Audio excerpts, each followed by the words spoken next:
saksi po ako sa pag-oorganisa at pagpapalaki po ng Maharlikans. Nagpapasalamat po ako kay Renz at sa kanyang kasamahan na tayo po ay napili bilang inyong National Advisor.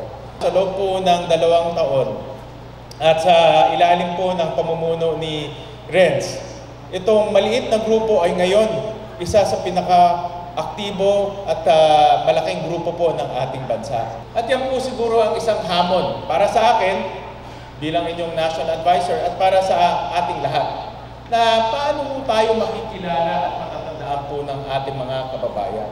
Alam niyo, naniniwala po na ang isang grupo hindi po padamihan ng bilang ng membro.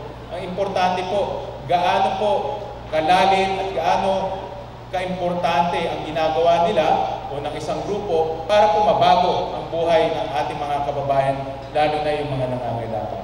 So muli, congratulations po sa Maharlikans, congratulations sa ating mga bagong officers.